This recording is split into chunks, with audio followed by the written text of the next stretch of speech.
This is a conversation to discuss the flow of money into Black and Brown-led nonprofits in Savannah, and to really try to gain a deeper understanding of racial wealth inequality on the local level and the need to better utilize, invest in, and strengthen organizations of color who are really working to address these inequities that we're going to be speaking to today.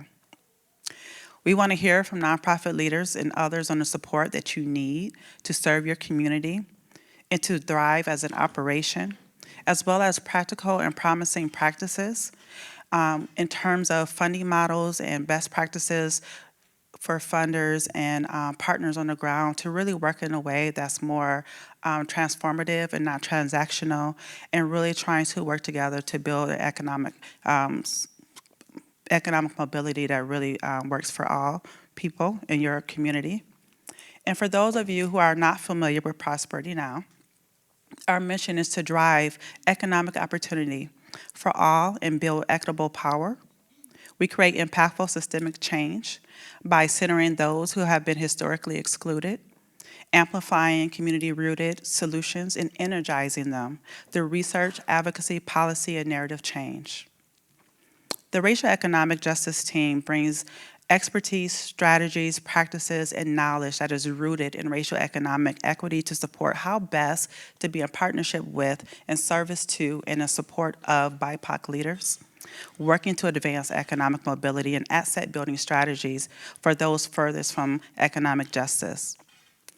We provide socioeconomic tailored capacity building, technical assistance to help catalyze their leadership, strengthen their organizational management, strengthen their service delivery that's embedded with a racial economic equity lens, and really help to build their skill sets in regards to advocacy and policy efforts. And we know that strong community-based nonprofits are essential to any successful strategy to reduce these disparities and to create a widespread opportunities in communities of color. We also know that many Black and Brown-led nonprofits are being asked to do a lot with not enough resources or access, and in terms of investment in social capital. And so this discussion is really around how can we connect Savannah area leaders to more funding and nonprofit partners to help catalyze the work that they're doing? How can we highlight the value proposition of investing in these nonprofits who are addressing these challenges? How can we better utilize the organizations who have close proximity to the challenges that they are addressing? How can we improve you guys' understanding, our attendees, participants, and other stakeholders' ability to really understand what these racial economic inequities is and how they're showing up in people's lives day to day, and discuss some future innovative solutions in areas of collaboration in addressing these issues. I want to take the time to thank our partners. We are here because of our partnership and investment by Bank of America. And I also want to thank our nonprofits who we've been working with over the past little over a year, Step Up Savannah and Park Place Outreach. So if you are part of those organizations, please stand up so so those can recognize who you are.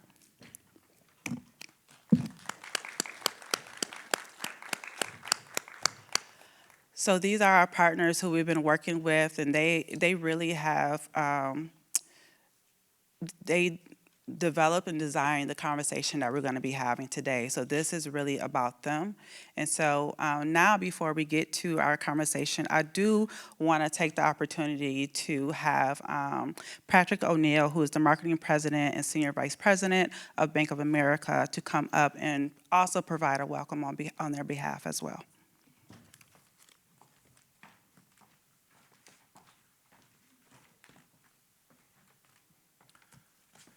Thank you, Ebony. Great picture. My name is Patrick O'Neill. I'm the market president for Bank of America, and we're very happy to be here. Along with me, Amy Rapella, who is our market executive. She'll participate in the panel in a few minutes. Since 2015, Prosperity Now and Bank of America have worked to help social, service providers develop and implement programs that address financial needs of their clients and communities. In 2023, Bank of America, in conjunction with Prosperity Now, has chosen to work in Memphis and Savannah as the markets that we will do the work in. One of the ways we partner is through the Racial Economic Equity Fellowship.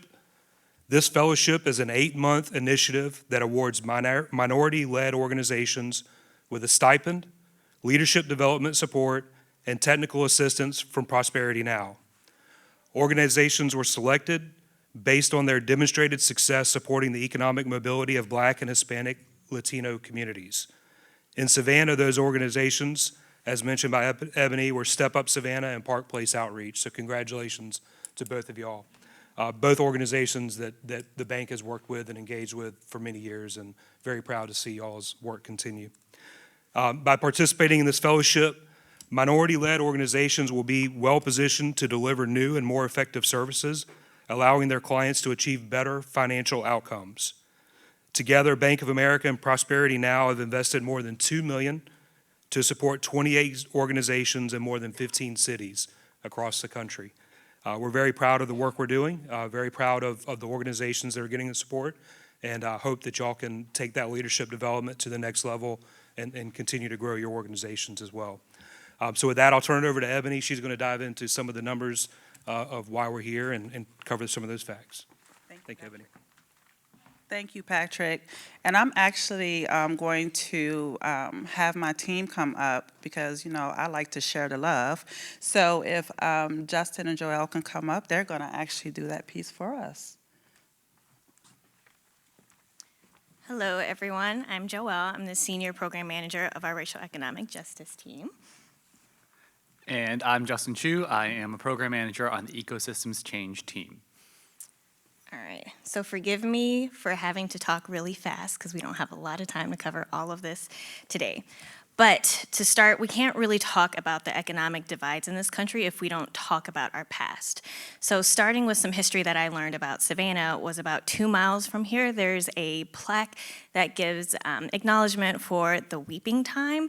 And if you haven't heard of that, it's the largest sale of over 400 enslaved people that happened here in the United States.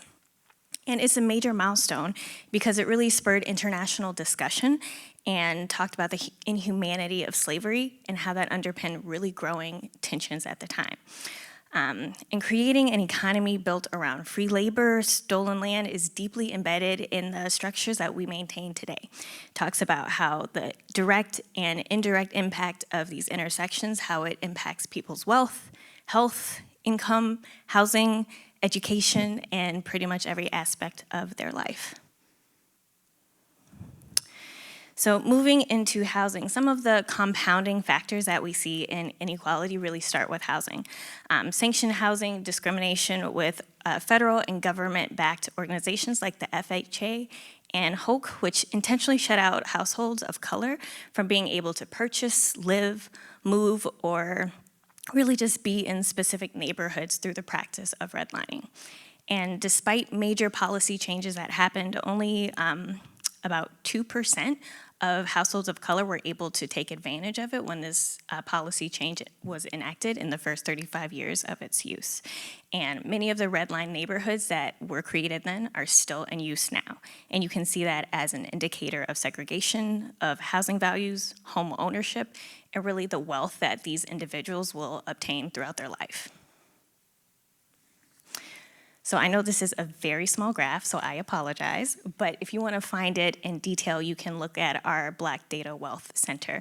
But just to read this out, there's a widespread misconception that the problem is based on the difference of just income and education, but that's not true.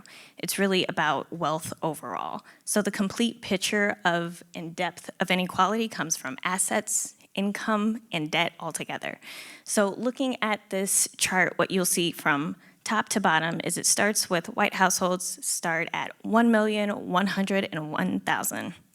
We go down to other, which is 788,000. Go down one more to Hispanic, we're at 245, down to the very last for Black households, which is only 207,000. So you can really see a stark difference in this chart of where we start, where we are, and the difference between all these households of color.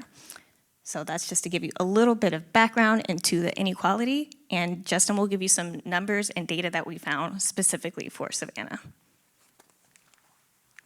Thanks, Joelle. And yes, for this portion, I really just want to talk quickly about the numbers, right? We talked a little bit about the past and the ways in which past injustices have led to the current system. And this is what the current system is.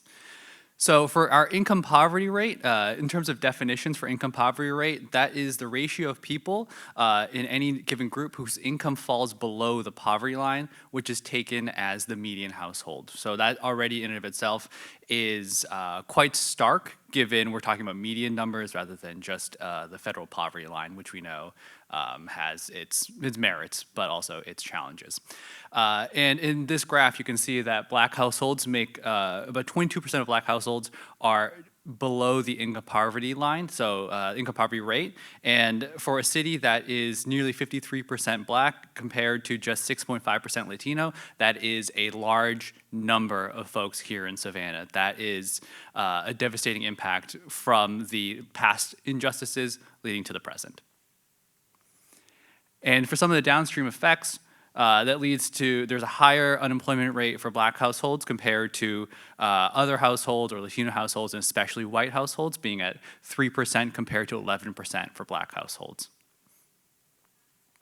And this talk about income versus wealth, even if we perpetuated this myth, which we obviously are not here to do, you can still see a very stark difference here, where the median family income for white families is $68,000, almost $69,000, and Black households are just under $40,000. That $28,000 per year being the family income difference makes a huge difference in the lives of people here all across the city.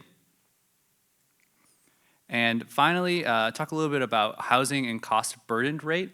So cost burdened renters means folks who are spending 30% or more of their income on housing and housing associated costs. If you are spending more than a third of your income just trying to keep a roof over your head, trying to have a place to live, it is hard for you to build a future, build a safety net that these systems have not been in place to create. So with that, I want to turn it over to Alicia from Step Up Savannah to talk a little bit about the equity divides across nonprofits and community providers.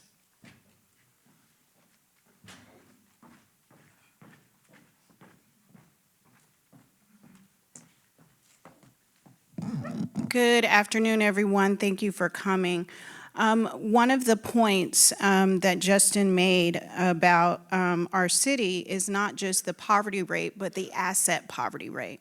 And asset poverty is around what a household owns that they can convert to cash. It's what a bank would look at for credit worthiness and all of those things. It means that when we talk about asset poverty, here in our county, that rate is about 36%. But when we look at Savannah specifically and look at households of color, that rate jumps up to about 44%, meaning they have a net worth of zero. They don't have 401ks, they don't have savings accounts or own their own home. And as we compare that rate, one of the things that we look at Step Up Savannah is what is not only causing those things, but what is exacerbating those things. Here in Savannah, in our neighborhoods, we have a 10-point gap in job proximity and a 17-point gap in labor market engagement compared to other neighborhoods, those that are there in African-American households. And we know that our BIPOC-led organizations have direct proximity to low-wealth communities of color, and that they tend to respond primarily to those needs during times of crisis that are driven by these deep disparities.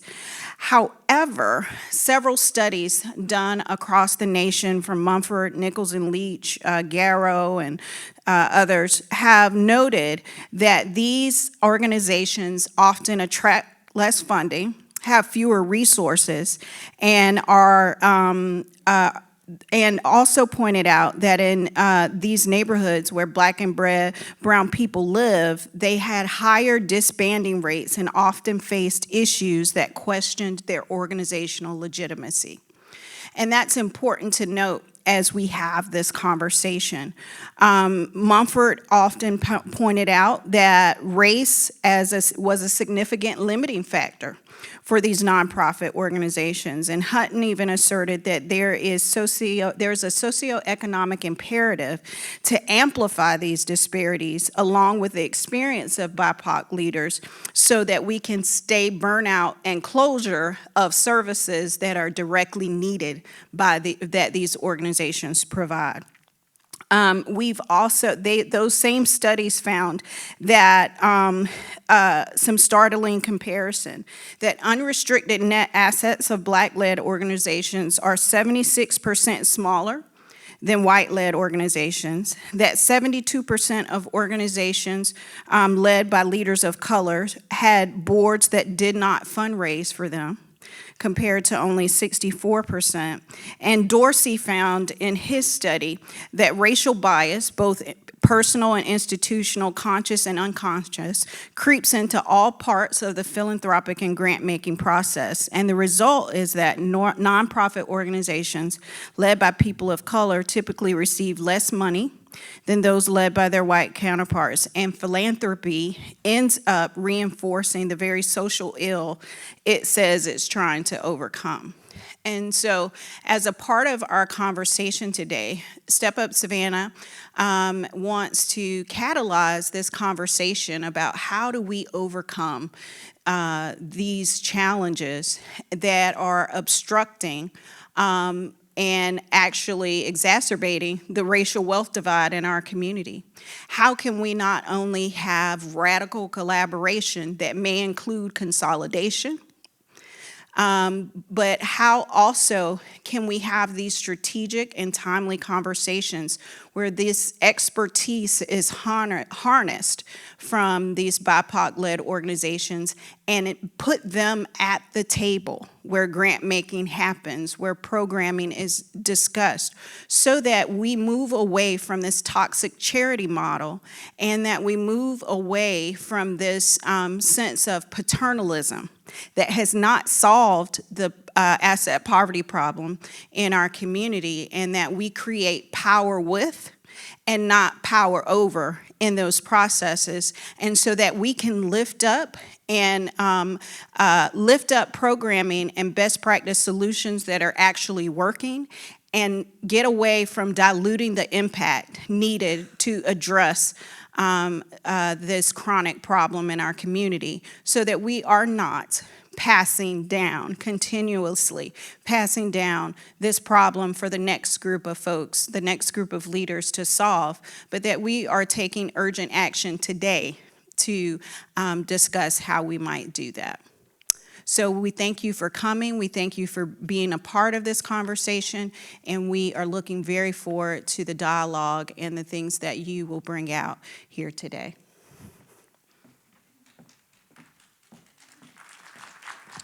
Thank you. So we're going to go ahead and transition to the panel. So if we can get our panelists, please come and join the table. And we'll go ahead and get started once you guys get seated.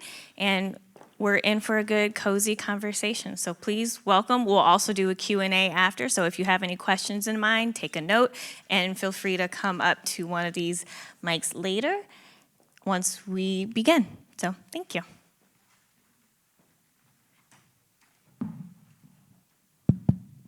We're on. Hi, everybody. My name is Edward Moody. I'm the 4 o'clock anchor at WSAV here in Savannah. I want to thank Prosperity Now and Step Up Savannah, particularly Alicia. Thank you so much for letting me be a part of this discussion. I'm really only here to ask the questions, moderate it, but I have learned so much just in our conversations this week and sitting here this afternoon. So it's an honor to be here. So I was going to have Alicia do a little introduction, but she did already. Such a great focus on what we are here to do today. And what we're really here to do today, and she said it to me several times, is to move the needle. That is what we want to do. So we want to jump right into it. I want to introduce our panel. So, of course, Alicia Johnson, the Executive Director of Step Up Savannah, Mary Beth Dieters, the Administration and Grants Manager at the Sapelo Foundation. Hello. All right, and Amy Brandt Repola, the Senior Vice President and Market Executive with Bank of America. All right, and you all have mics, so just, pick up your mics and jump in when we go. So I'm going to start this first question, and Amy, I'm going to have you answer first, and then anyone else jump in when you want to. So when we talk about the mission of addressing the racial wealth divide in the Savannah community, in what ways and to what extent can the funders do better with collaborating with the nonprofit sector to learn and establish those funding goals toward that? Thanks, Edward. I believe that we all have a social responsibility to do our part and working with our partners to make sure that we're doing the best that we can to improve the economic mobility status of the communities that we live and work in. And we can do that in a number of different ways. I mean, I think it's important for funders to act as a convener between our nonprofit partners and industry leaders and other funders in the community. And it gives them a chance to have a seat at the table and to amplify those voices of those nonprofits in the community that are really doing the work on the ground to better the lives of the people in our community. The Bank of America does that in a couple of different ways. We do a community needs assessment where we meet with our nonprofit partners and other leaders within the community to really try to get a good understanding of what those needs are, which are the most pressing, and how can we really provide an impact on those needs, and what can we do to support those organizations. We also can provide support beyond capital. That can be through volunteerism, like Better Money Habits financial literacy trainings. We can train the clients that these nonprofits are serving, as well as training the nonprofits themselves to be able to present financial literacy to the clients that they serve. We do, board participation. I was going to bring that up because on a Yeah. personal note, you're on the board for Step Up Savannah, correct? That's true. Yeah. I am on the Yeah, board yeah. for Step Up, yes. And, just being able to connect those nonprofits to the tools and resources that we have access to, on a national level, that we can bring to the nonprofits in our local communities, whether that's like the partnership with Prosperity Now, it can be driving impact webinars, just being really available to provide as many resources as we possibly can to make a difference with these nonprofits that are doing this work. So that's on the corporate banking side of it. So on the foundation side of it, Mary Beth, what would you say are some of the things there? Go ahead. Yeah, well, like Amy said, convening is a really great tool for funders to use. We get to know a lot of players in the field through different ways, and that's one way to start to bring everybody together. We can see a lot of things happening from maybe a 30,000-foot view, and we might be able to do a convening that brings people together and sparks a conversation towards something actionable. What we have to be careful of as a funder is that we don't lead that. We have the funds, we have a passion, but we don't have the on-the-ground experience that these organizations have, and we have to let them lead us and tell us the best way to go about solving these issues. Alicia, on leading what Mary Beth was saying, talk a little bit about that, about the role that the nonprofits can play in helping that. So one of the points that have been made in national surveys and research is that 57% or more of BIPOC-led organizational leaders connected to their community had lived experience right, to one or more of the communities that they serve, compared to only 18% of their white counterparts. And so what you find here is really treasured knowledge that is not being leveraged to that end. Now, because these organizations are smaller, because they often have boards that don't fundraise, because they haven't built the administrative infrastructure within the context of their organization, they typically lack access to those funders, to funding networks. And so one of the things that we've been talking about with our partners and funders is how can we do a better job of consolidating effort? And that's radical collaboration, because nobody wants to hear your baby's ugly, right? That my baby's ugly, and you could be doing this a better way. And so we've got to have those strategic conversations to drive that, so that the community needs are met by the people who are living in those communities, who are serving those communities, who have that bank of knowledge that could actually help our funders solve for this problem. And so you say collaboration versus consolidation, and like you said, no one wants to hear their baby is ugly, but it helps sort of, because we had a conversation about the waters being diluted. Absolutely. We dilute impact Yeah. a lot here. One of the examples that I provided, when we talk about building equity in philanthropy, one of the things that equity does is acknowledge and removes the disparities in opportunity, access, power, and resources, so that everyone can reach their full potential to thrive. So we may have someone in a neighborhood on the west side create a food pantry, right? And why did they create that food pantry instead of collaborating with the food bank? Because they've recognized that food isn't accessing those communities, because those people may not have transportation to get to the food bank to pop their trunk. They may not have Wi-Fi. They didn't see the advertisement. We've surveyed our community at Step Up. We learned that most people are accessing broadband and information through their smartphone. Well, they don't have unlimited data plans. Yet no one at the food bank board would have that information. And so they think they are doing grand work, and they are. But they are also creating an issue with not reaching that neighborhood with those resources, because that food pantry that got dismissed by a funder on an application, whether it was a United Way application for funding or a Bank of America funding, Bank of America as a grant maker is going to say, I'm going to fund the food bank because they have greater impact than the smaller food pantry.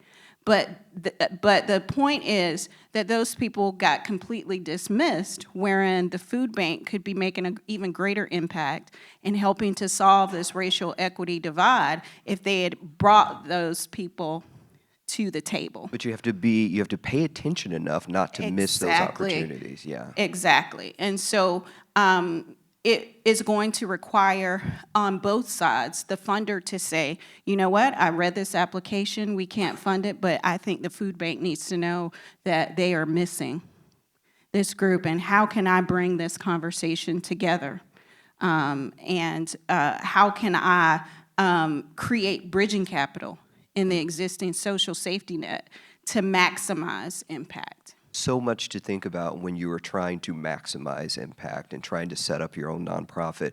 So I want to talk about the challenges that nonprofits in this area face toward funding, toward collaborating.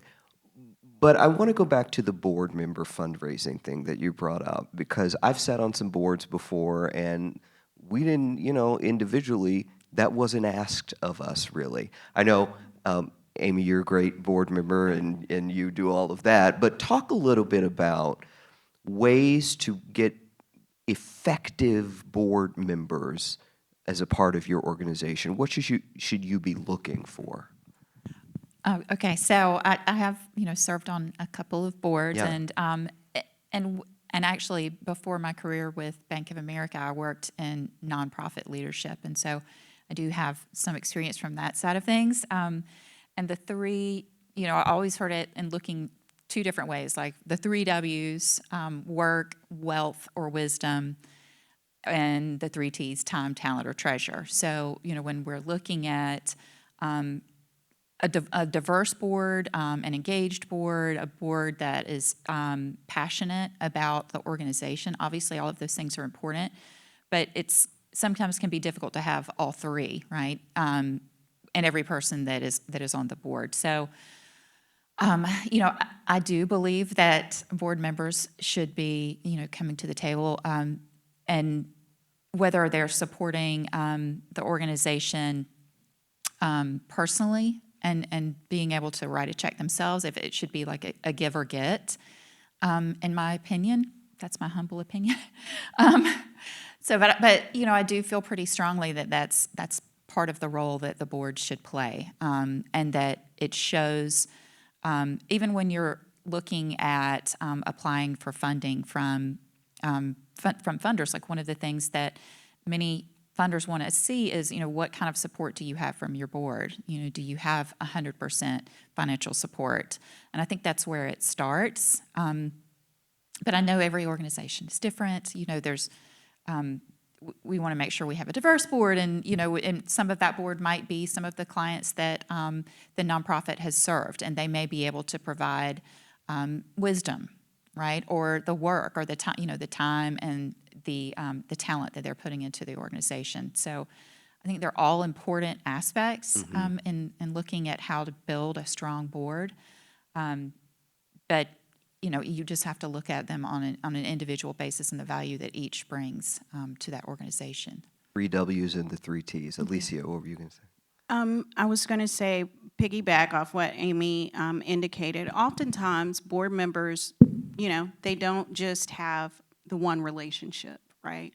They may have, many relationships, and they may be stakeholders in their own right within our community. And so I think it's very important that board members from both within the public and private sector are driven toward accomplishing, right, that positive community action and change, and to drive use their influence, right? Yeah. To drive that change, and to have those strategic conversations around resources, funding, achieving higher impacts and outcomes.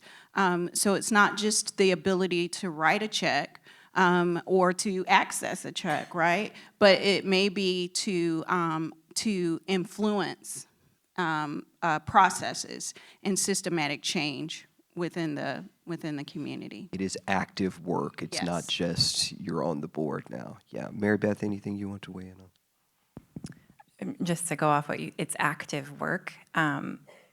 Nonprofits do have to ensure that their prospective board members know what is being asked of them.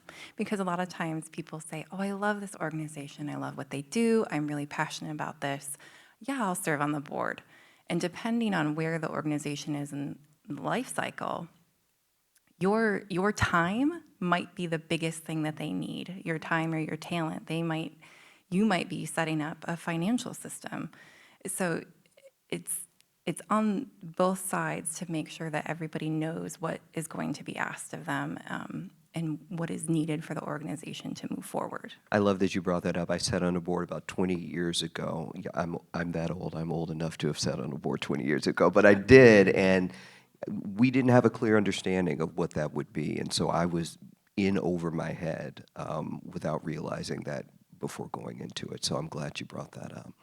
All right, so let's talk about the challenges that BIPOC-led nonprofit organizations in Savannah face when attempting to collaborate with each other and with funders. Who wants to tackle that first? What are some of the challenges?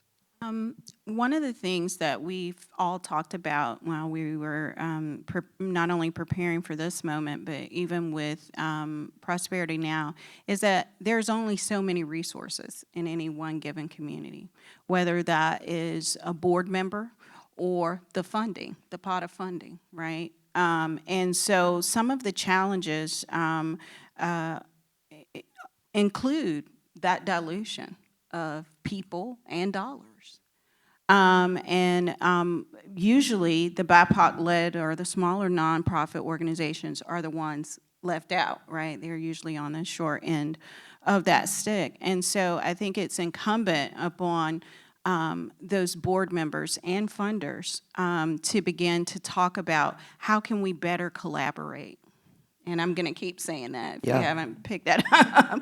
How can we better collaborate? How can we better leverage and consolidate this effort so we aren't diluting the impact and the resources, including our human resources? And so even being a part of, most recently, I worked with Sherry Dean, VP of Direct Services at United Way. During the pandemic, we worked with them to put together a BIPOC leadership symposium, nonprofit leadership symposium. And there was a proliferation around the table of mission and visions that were already occurring in our community. And nobody had the courage to say to them with their passion, with, that this is a great idea and I love what you're doing. It's very innovative. How can we attach you to an organization already? Maybe you can consolidate with that organization and be another division or department so that whatever funding Bank of America is given, it's being utilized in this most effective and efficient way. And that is and we talked about this, programmatic initiatives versus being a whole nonprofit. Right? No one puts on their vision board that they want to be in poverty. No, that's on no one's vision board. And so we anticipate, again, with BIPOC leaders, for example, nationwide, 64% of BIPOC-led organizations developed, improved, and/or expanded services to people of color, right, as compared to their counterparts.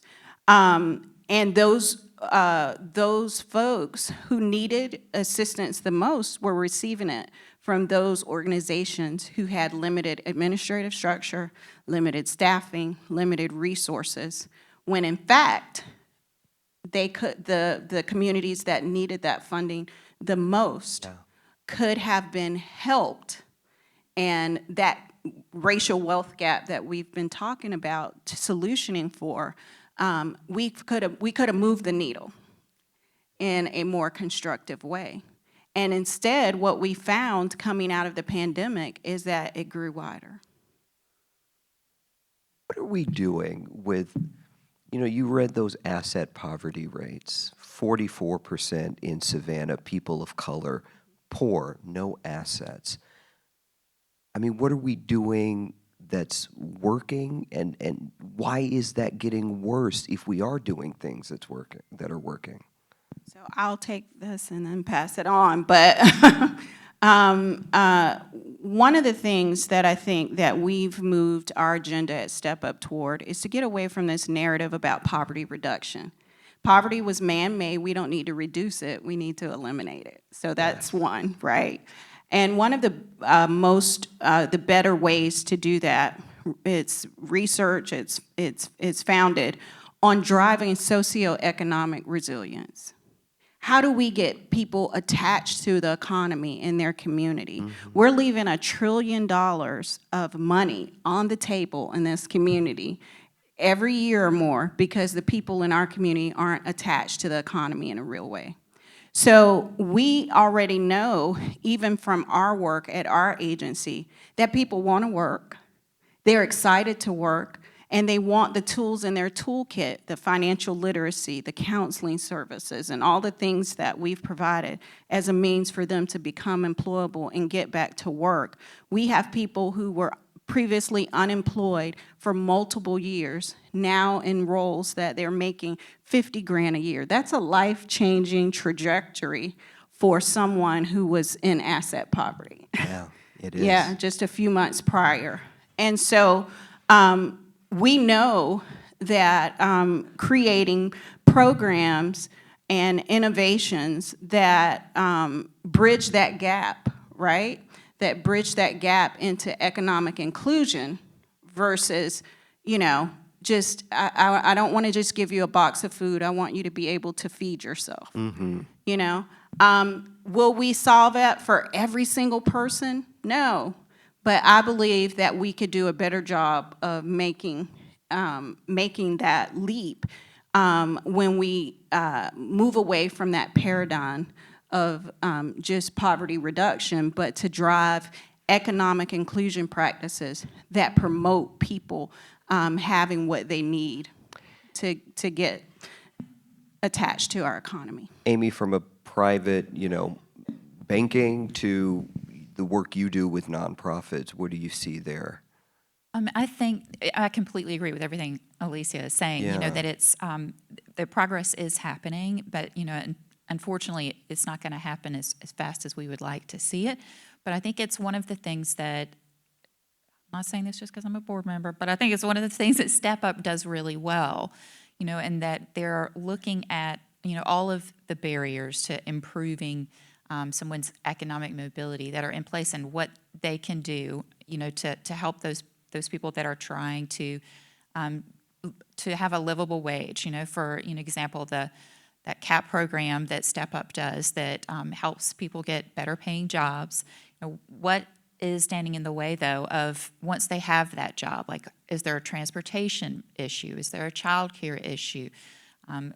Is there a housing issue? So, like, the organizations that really stand out to me are the ones that are solving for numerous issues like that come up. And I think that, as they continue to serve individuals in the community with those type of solutions, we will see progress, but it's just going to take some time to see across the community. They can only serve so many people at one time.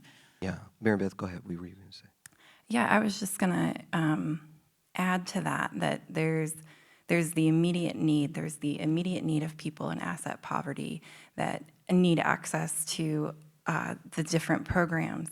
But none of us want to be doing this work forever, right? So the other thing we have to connect the direct service programs to and the direct service nonprofits to are the nonprofits and organizations that are fighting for systems change.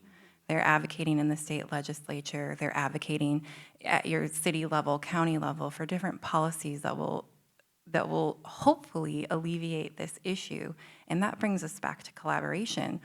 One organization can't be all of those things, but there are obviously wonderful on-the-ground nonprofit organizations, and then there are nonprofit organizations that exist to do your research, to exist to do the policy analysis, that exist to go to the legislature and do your advocacy.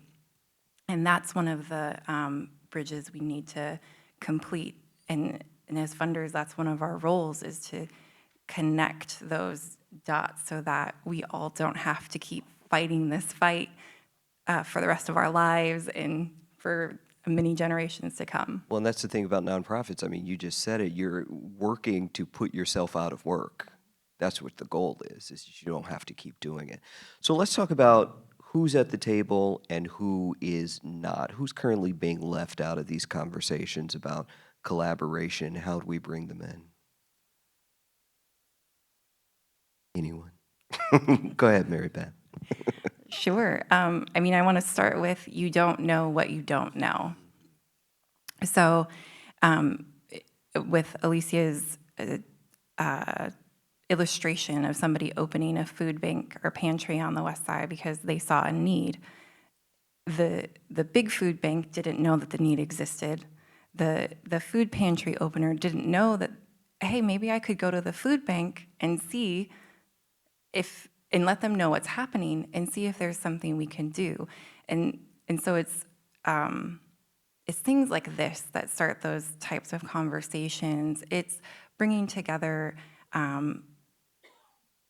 people from different walks of life, trying to make sure that you're going to different areas of town when you're holding a meeting, to try to make sure that you're not leaving someone out just because you don't know them and they don't know you. Yeah, because there's, I would imagine there's an attitude, especially from the smaller nonprofits and particularly minority-led nonprofits, of, well, they're the big one. They don't want to hear from me, and, I can't get their ear. I mean, how much of a problem is that, if we're being honest? Yeah, I think there's, accountability is a two-way street, right?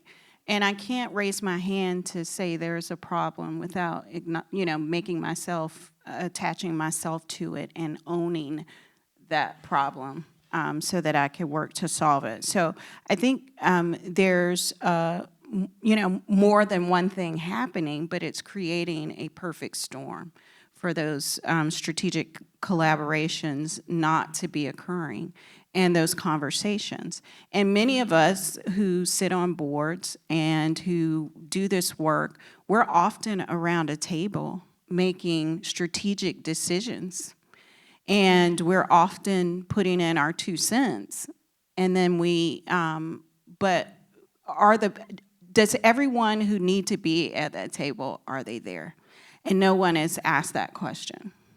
How can we do a better job of bringing those folks with lived experience into the conversation, and maybe even have them lead the conversation or lead the effort? We're missing out on a tremendous amount of social capital, I believe, in our community and nationally, to work on this problem. But we are not going to solve the racial wealth divide in our community without that. Yeah. And that's the thing. We can't keep doing what we've been doing because obviously that's not working. And not where we want to Yeah, be. we're not moving Yeah. the needle quick enough or fast enough or in a way that makes most sense.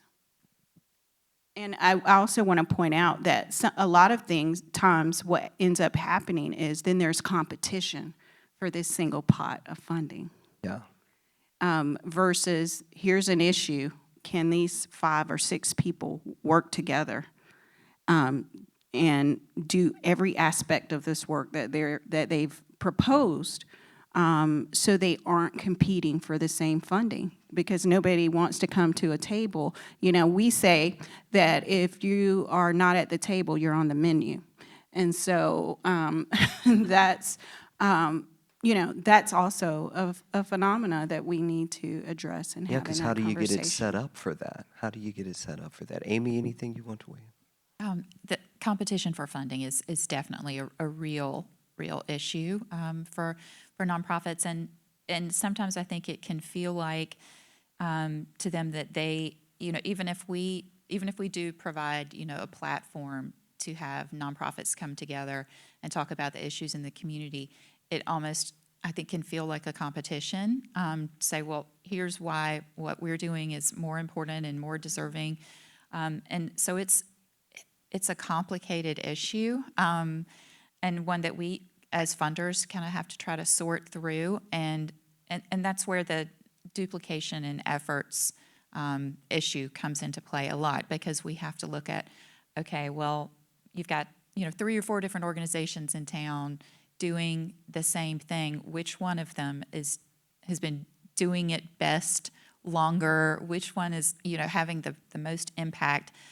And so, it's difficult for us as well as for the nonprofit. So I don't really have an answer on how to make that collaboration work best. I think it's important to have opportunities for collaboration that aren't necessarily just with a specific funder, that it's more of a neutral kind of meeting ground where people can really talk through the issues and what their organizations are doing to support and address those issues without it feeling like a competition. Okay, so for funders, when a nonprofit approaches you, and especially a smaller one, someone starting out, what are some of the turnoffs for you when it comes to funding? For me, a turnoff can be just blindly submitting applications. That I think that happens a lot. That there's probably an assumption that, larger corporations have bigger pots than they actually Oh, have. yes, that is the assumption. Yeah. And so, a lot of times we'll get blind applications, and people are then confused as to why the answer is no,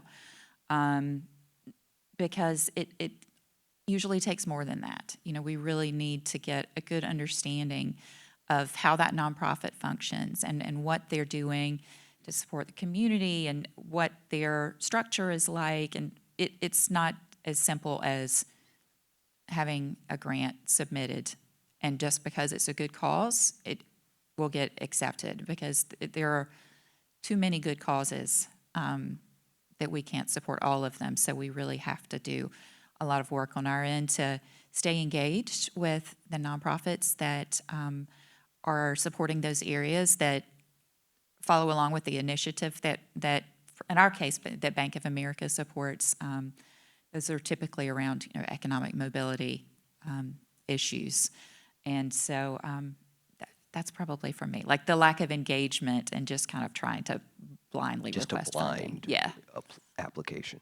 Mary Beth, so you're a grant manager. When you're deciding what are you looking for and what are the turnoffs?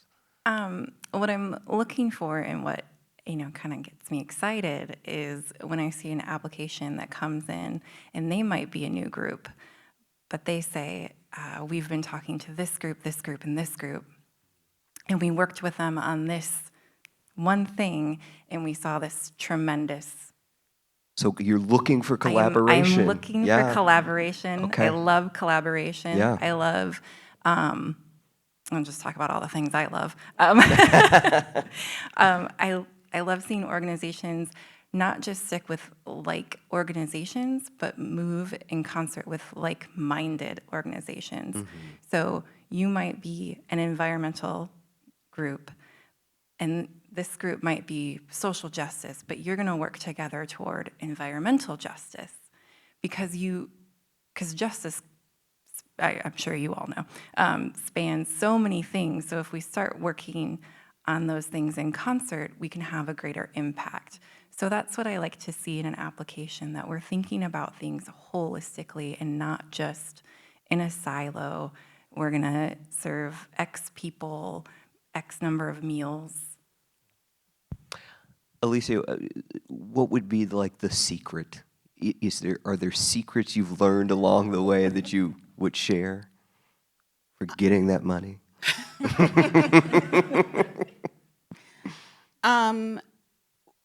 We are a huge collaborator at Step Up. We work across the social safety net, but we also work with employer partners. We also work with national partners, such as Prosperity Now. We work with our advocacy partners. We have a strong advocacy and civic engagement process, because we recognize that we're not going to solve poverty with just programs, right?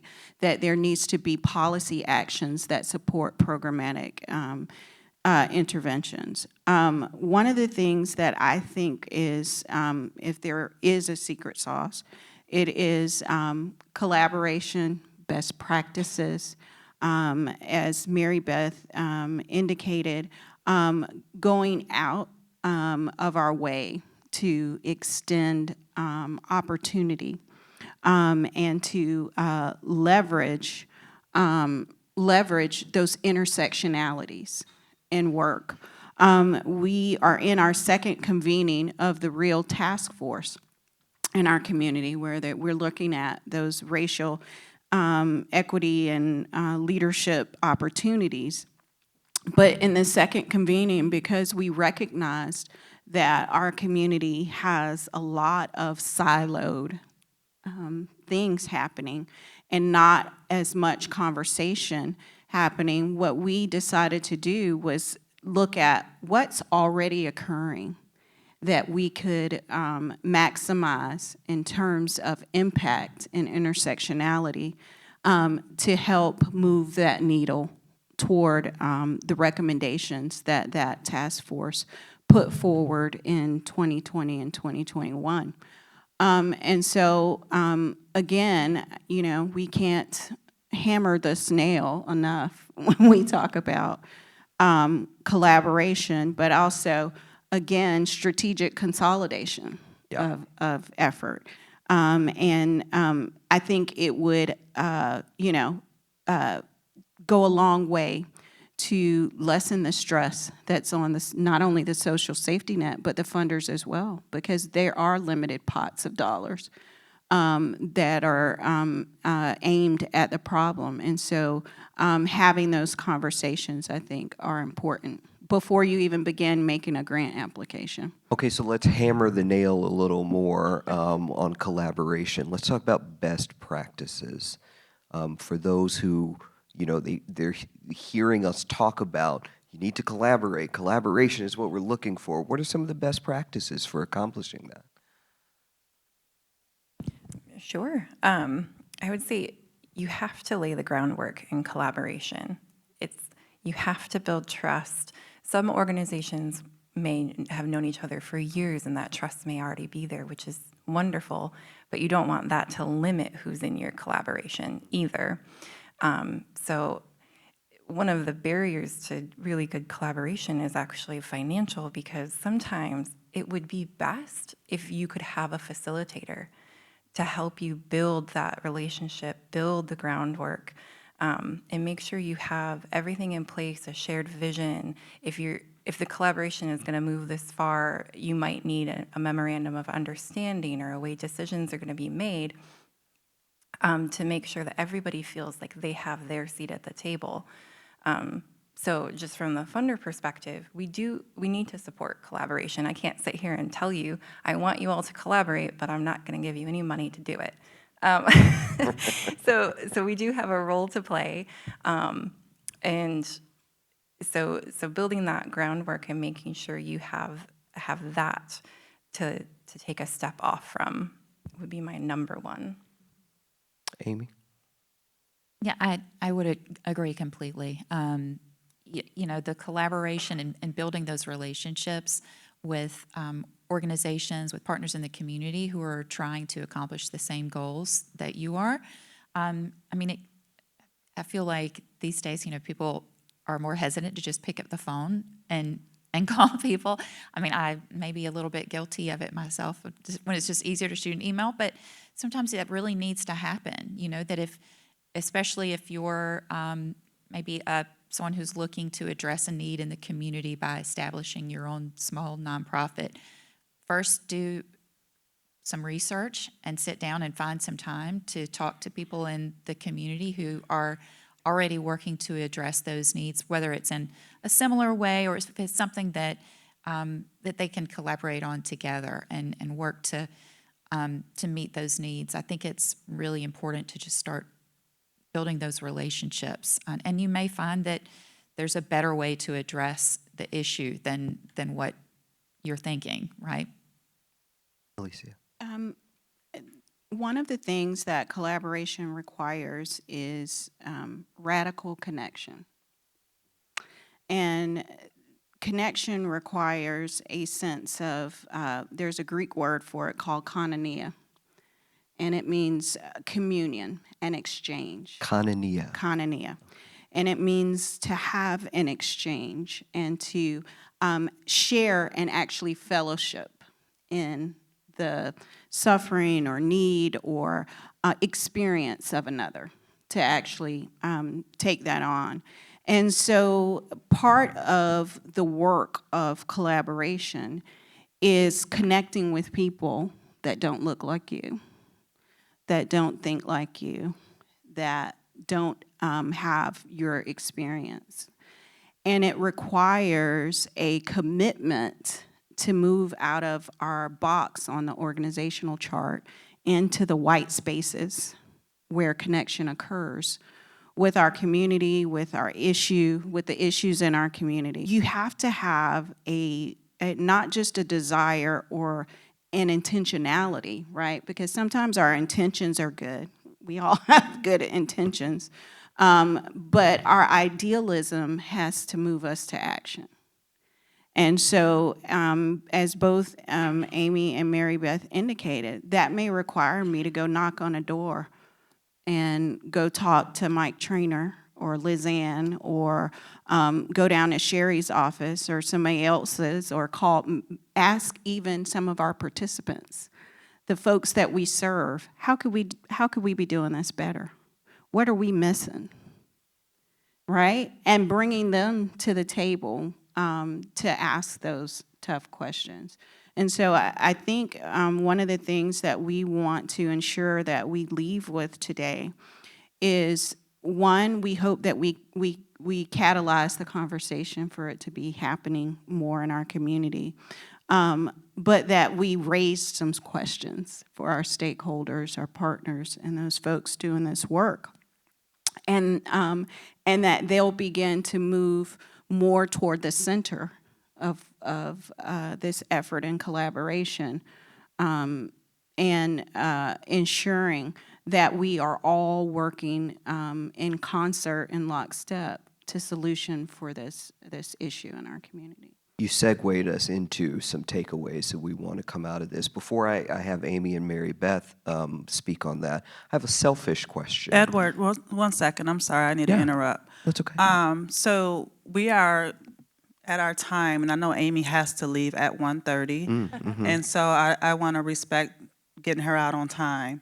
So Amy, if we could just thank Amy for sitting on the panel today. Amy, thank you so much.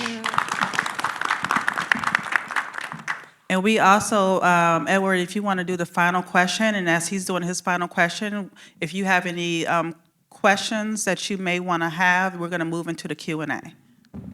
I will skip my final question because, like I said, it was a selfish question. So we will just jump straight to the Q&A. Anyone have a question? We have a microphone there and a microphone there. And I did have one question to get us started. Yeah.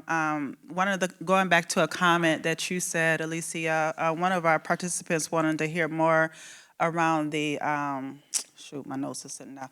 I think it was like $175 million you said that was left on the table. Oh, I was saying, no, there's, when we look at our economy as a whole, nationally, it's about $1 trillion left on the table. Annually, this research has been done by the Federal Reserve Bank, that we are leaving on the table because people aren't participating in the economy, because, due to, largely because of practices of exclusion and past exploitation, and the inability of communities, local economies, and the social safety net to remove those disparities in opportunity, access, power, and resources to get those people moved there. We know, for example, a good example of that is transportation. We don't have countywide transportation in our community. And so we are essentially landlocking people into jobs at a hotel or a restaurant. And instead, they could be making $29 an hour at Georgia Pacific, but they can't get a bus that raises their quality of life, or transportation that raises their quality of life. And that's an issue. And an issue that is a low-hanging fruit that only really takes some political will and some strategic collaboration in our community to solve. Anyone else? Step on up to the microphone. Got Mary Beth here. She's a grant manager. Anybody? Okay, yes, please.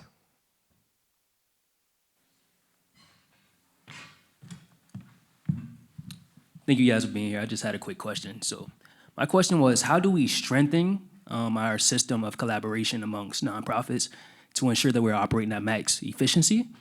Just because I think we all kind of, amongst our boards, we have certain people on our boards who know each other, and we collaborate on an individual level, but not on a larger scale level. So how do we formalize that?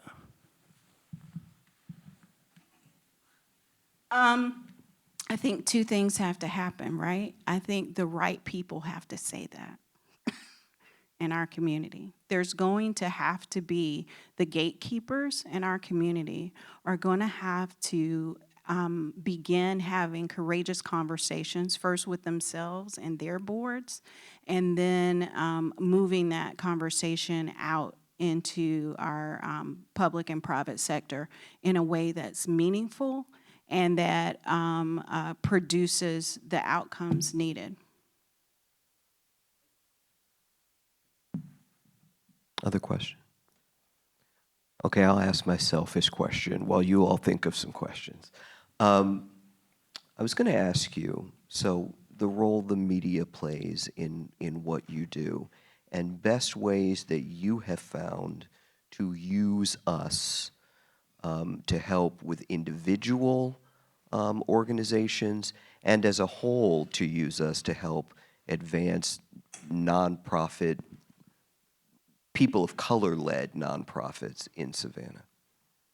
I think for the most part, in most organizations and what people typically enshrine the media, right? They wait for the media to come to them or what have you. But the media, like money, is a tool. And so I think that one of the things the media could do is pay more attention. Yeah. And not just go for the big headline, but to connect to the issue in a way that's ongoing, long-term commitment to coverage. Well, and we go for the big headline and we go for the big names. Right. And, you know, I can admit we are guilty of that in this community. There are lots of nonprofits. So on our show at 4 o'clock, we have an interview section, a segment of the show. And I try to bring people in to talk about what they're doing, events that they have, money they're trying to raise. And I don't always know who all should be on my radar. I know the big names. So what would you say is a good way to break through that barrier? I look, but I don't always know. Is there a way for others to make themselves known? I mean, you can send a press release, but do you reach out? Because reach out to me. emoody@wsav.com. Yeah. I'll say it from a nonprofit standpoint. I am on a board, and we reach out through press releases. And actually, that started because we got a grant that forced us to write a press release. We were a small, scrappy organization. We didn't think about the media. We were just trying to do what we were there to do. And we got a grant that forced us to write a press release. We didn't know who that was supposed to go to. So, you know, reached out through our networks and found somebody who did PR in Savannah. They gave us the list of contacts and told us when to send it, which I think was like Tuesday at 10 a.m. I don't know if that's still true, and did that. And what do you know? People wanted to know about the story. Yeah, I mean, Tuesday at 10 a.m. is fine, but it's not a formula like that. I'll say that. I would say you want to find the people like you did. You reached out to PR people you knew, and we have relationships with them. But, you know, it's really, I would think, pay attention to who's doing what on those stations and channels and pinpoint those people to reach out to specifically, personally, instead of just a broad press release. That would be, yeah. That's okay. We had, yes. Yes, Alicia, you keep saying collaboration. And what I've found is there's great cooperation, but that's different from collaboration. So would you take just a minute to explain the difference so that folks understand if I'm in a position to work with someone on their funding so that we can do something about this gap. If I talk to you, that's not either one.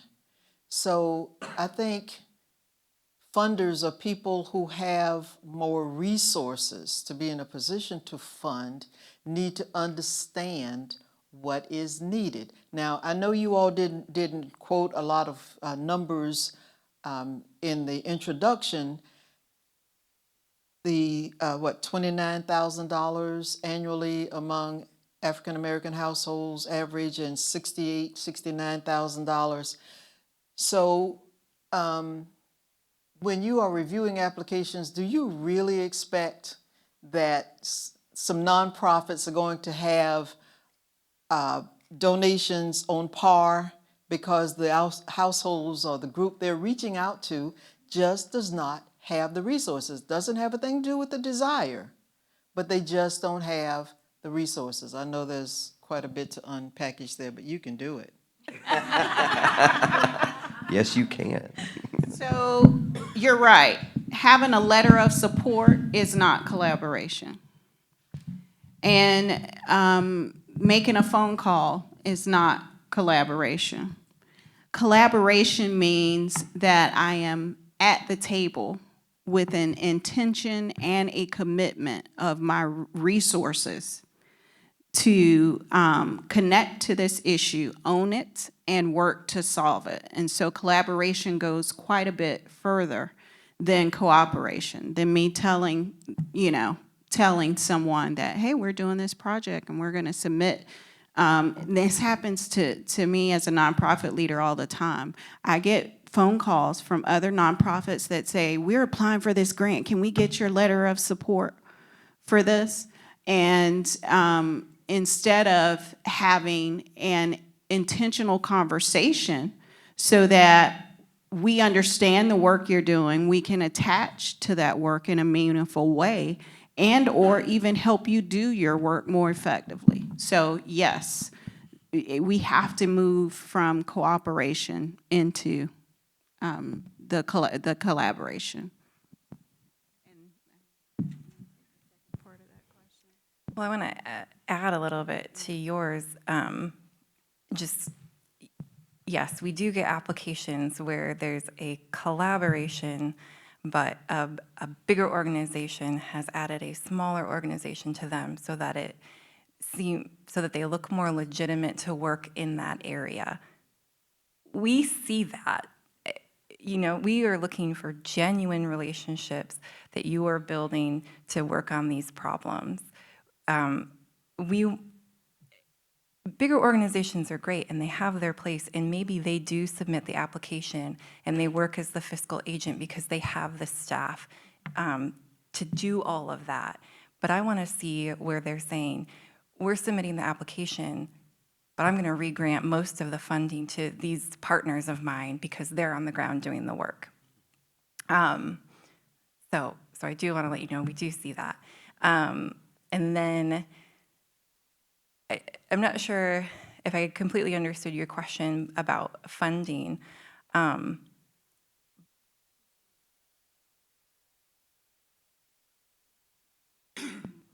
person of color may be inclined to contribute more to an organization that's serving their community, but their ability to contribute is very limited.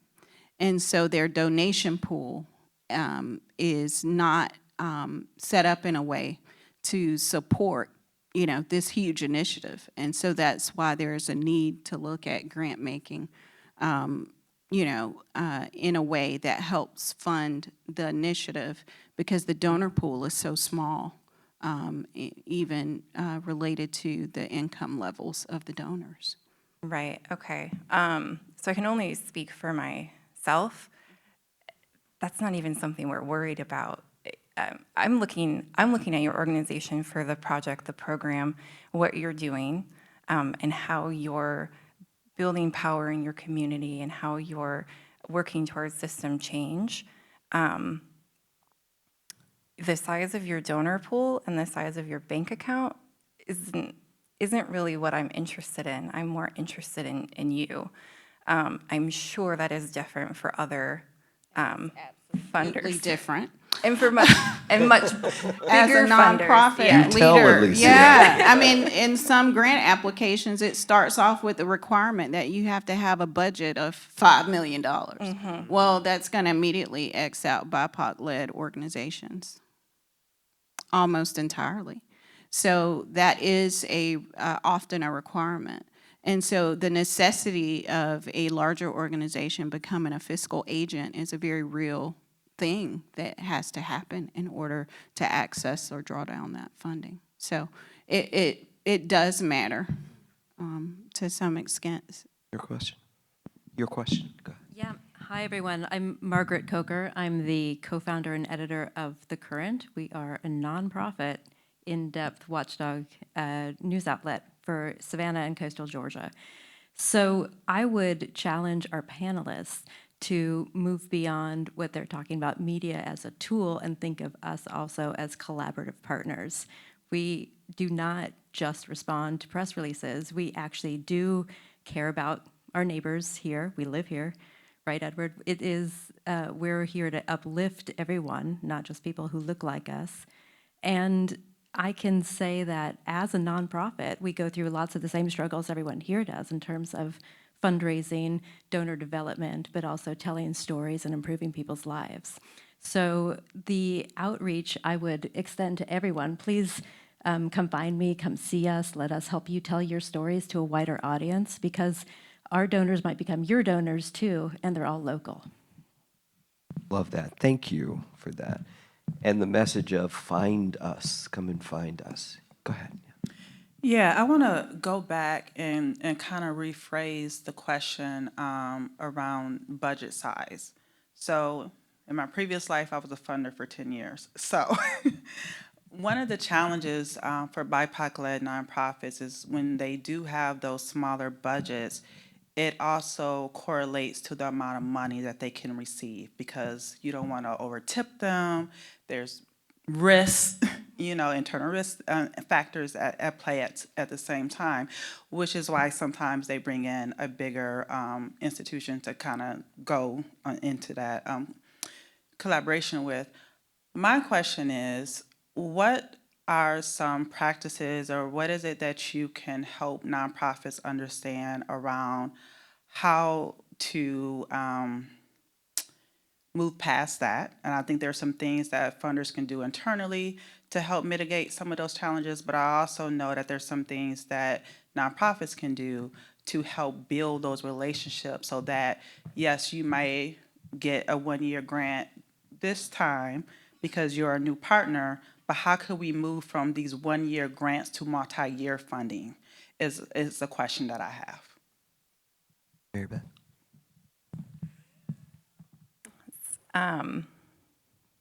How to start? So one of the things that the philanthropic world is moving toward is multi-year funding, so that we're not just dropping funds on an organization once. And, Georgia became a real hotspot for the past two runoff elections, and a lot of organizations received a lot of money that they weren't actually at that time equipped to handle. And so they had to build infrastructures really quickly and all of that good stuff.